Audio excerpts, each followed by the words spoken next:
Hey everybody, welcome back to another extremely delayed episode of Planet Coaster. This one was supposed to come out a few weeks ago, but then I got sick.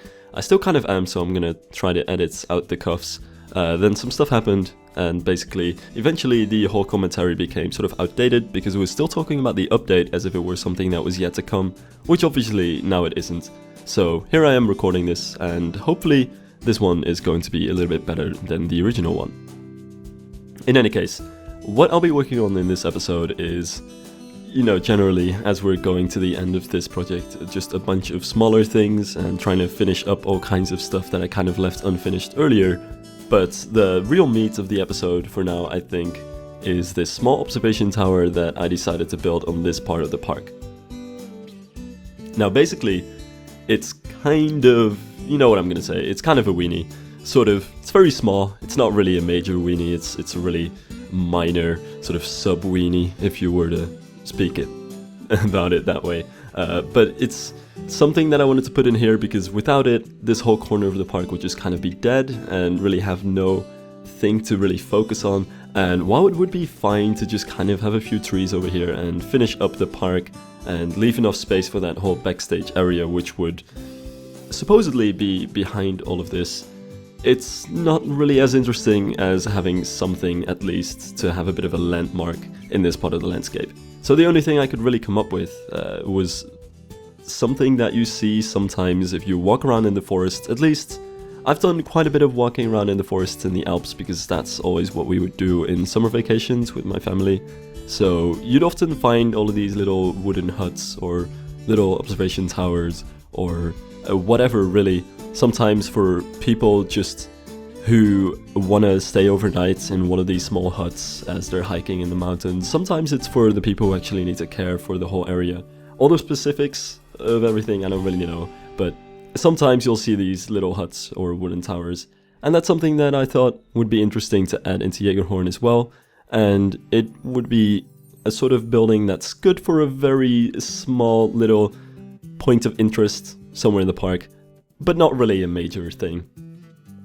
So we're gonna keep it quite simple. Really the focus here is to do as much as I can with as little pieces as I can and experiment a little bit with some of the pieces. So in this case, I'm not actually using the standard wooden planks that you'll see me use a lot, or that people have been using pretty much as the go-to wooden planks. I wanted to use the rails actually, or the wooden planks that are supposedly for the bottoms of the rails, as wooden planks in this case, because I think their texture is a little bit more interesting.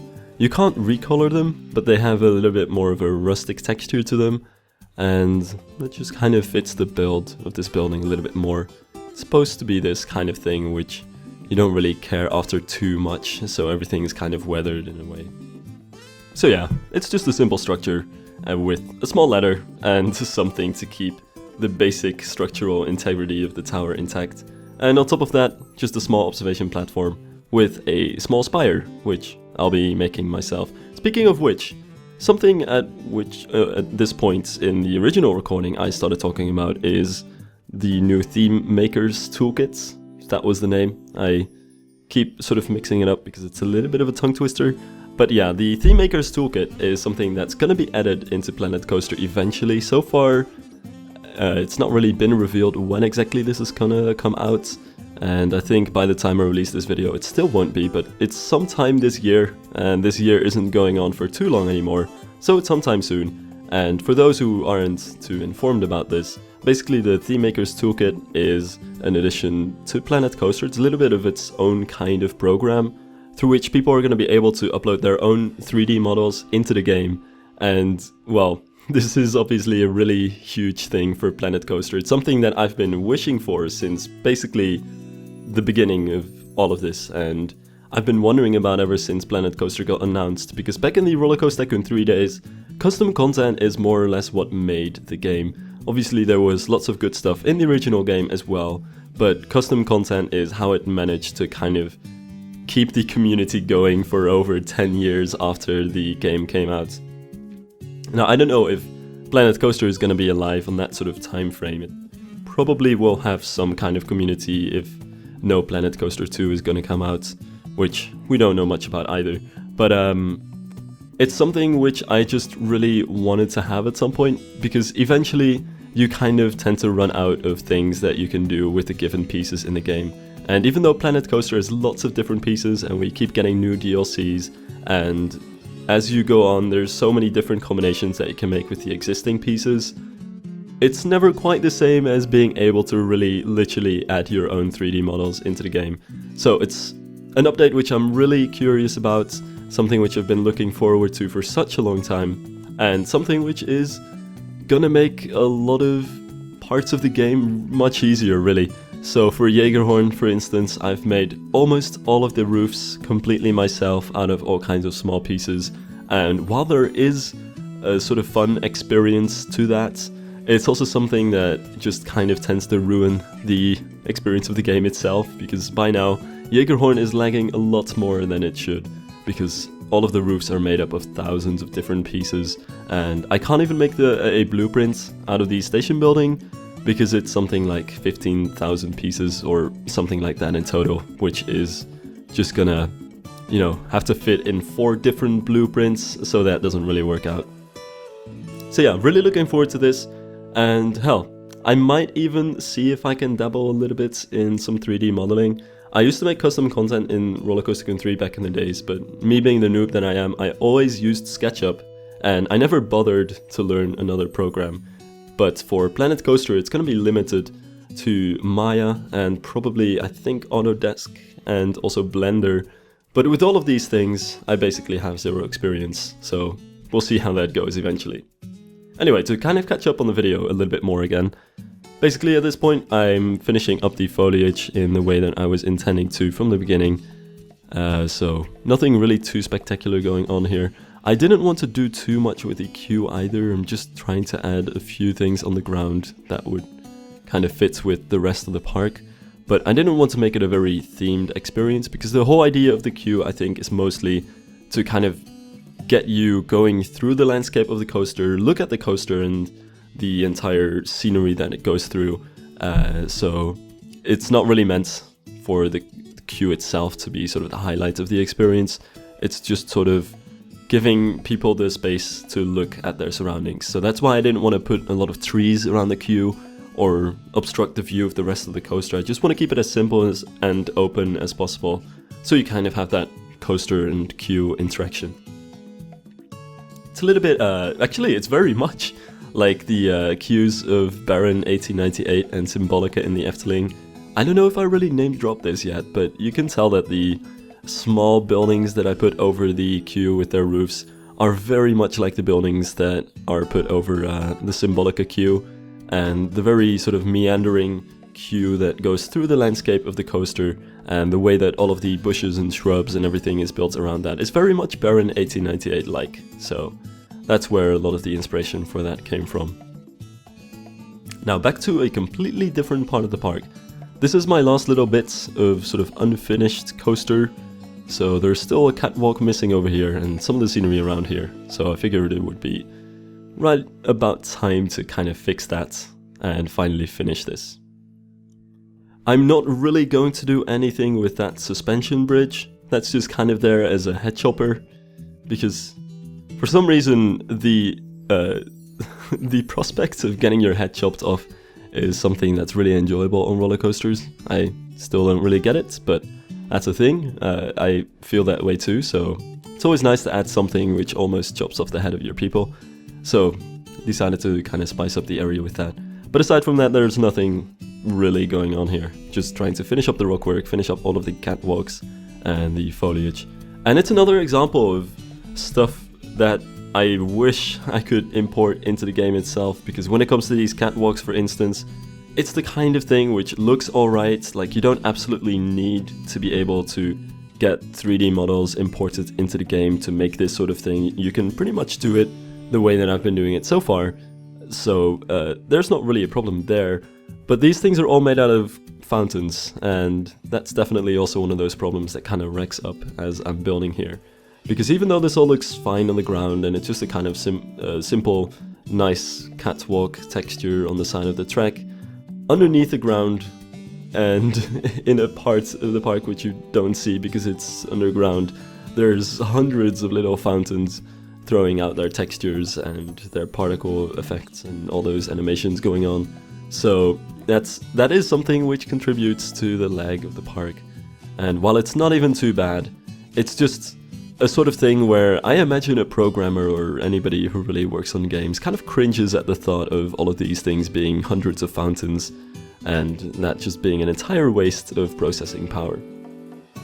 Hell, maybe it's even environmentally bad to build this kind of way. I mean, in a way you're using more computing processing power than you necessarily need to. So I don't know if it can be said that this new update is gonna fight climate change. I'm not too knowledgeable about computers about that, but maybe it does. I don't know. In any case, it is something that kind of needs to be fixed, because making catwalks out of fountains, while nice, and while a nice challenge, is something that isn't really ideal. And this is something that was brought up in the recent, I think, Schematics podcast, about the Theme Maker's Toolkit as well. Some people are already arguing that part of the fun of playing Planet Coaster is taking all of these different pieces and kind of figuring out what you can do with it, right? So this is one of the things that I sort of took with me as baggage from Roller Coaster Tycoon 3, and in which back in the days of like Grizzly Valley, that was sort of a new and up and coming way of playing the game, which ended up changing the game completely. And so some people are just kind of arguing that, you know, maybe this whole custom content isn't really that much of a great game changer, in that currently a lot of the fun of playing Planet Coaster is taking all these pieces apart and being so creative in building different things with them, almost like you're solving a puzzle in a way. And while I can kind of see that sentiment, I don't really think it applies, because in the end, taking pieces and using them for completely different things is kind of something that I got from Roller Coaster Tycoon 3 in the end. Back in the first days of Planet Coaster, that was something completely new, but when Roller Coaster Tycoon 3 was really a thing, that's something that people used to do all the time, even with custom content. Because as much as it's great to have custom content, it takes a lot of time and a lot of effort to make even just one piece. So you were still somewhat limited, and getting all kinds of new pieces from a community perspective just kind of opens up the possibilities of how creatively you use different pieces. So for instance, I remember Chimneys is something that I was credited with as kind of changing the game in Planet Coaster, because I used to use Chimneys for building all kinds of things that they were not supposed to be for in the first days of Planet Coaster. But I remember very fondly that Chimneys from Roller Coaster Tycoon 3 custom content sets were always popping up everywhere in all kinds of different uses. The Shy Guy Alpine Village Chimneys turned out to be some of the most popular pillars and fence pieces and stuff like that. So really, when you get custom content, I just think it kind of opens up more avenues for creativity rather than just completely stifling it by giving you more pieces. Anyway, that's just my view on it, and that's why I'm actually really looking forward to seeing this in the game and seeing how this is gonna work and how, you know, the community is gonna interact with this as well. Anyway, back to Planet Coaster and what I'm currently building. The final thing I wanted to do in this episode is work on this little building, which is the very last part of the sort of main facade of the park, which I didn't finish yet. And it's one of those things which I've been sort of procrastinating on, because the further this park develops, the further I kind of like it, but as a sort of side effect of that, the more I'm also afraid to keep adding things to it. I don't know if anybody else kind of feels this way sometimes, but sometimes your stuff just ends up sort of accidentally really good and you like it, but it's still kind of unfinished. And with everything you keep adding, you just kind of feel more and more afraid that it's going to ruin what you have so far, because it might not fit in, or it might just kind of destroy the vibe of the area. And that's what I've kind of been feeling with Jägerhorn more and more. With everything that I add, it's less of a case of like, does this look good? And more of a case of like, does it actually fit in with the park so far, or does it just completely ruin it? And for this building, I really couldn't figure out what I wanted to do with it, because I wanted to deviate a little bit from the style of all the other buildings in this whole row here. But I wasn't really sure how to do that in a way that wouldn't deviate ridiculously from the building so far and just ruin the whole atmosphere. So what I wanted to go for is more of a sort of town building, Obviously in the Alps you'll get all of these different houses in the rural areas and in small villages which look a lot like the buildings in the rest of this whole row of facades. But you also have these more sort of inner city buildings which you'll find in the middle of Salzburg or Innsbruck or places like that, which have a very different type of look, and that's something which I wanted to try with this building a little bit more.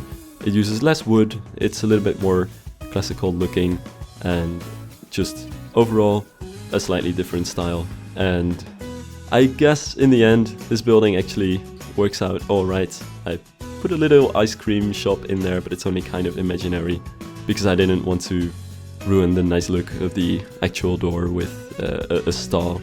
So it's a little bit of a fake ice cream shop here. And it uses some of the elements which I believe, if I remember correctly, are kind of typical for the area. So for instance, some of the painted decorations are coming back here. The building has some very classical looking decorations on the walls, but rather than being actual stone sculptures, it's all just kind of painted on the walls. So for that I use the Christmas decorations again to give some sort of painted vibes to the decorations. And there's a lot less wood, there's no really wooden frameworks going on as with the other buildings. There's more of a classical look to it, so a very traditional sort of shop front, some pillars on the sides, a lot of stone details.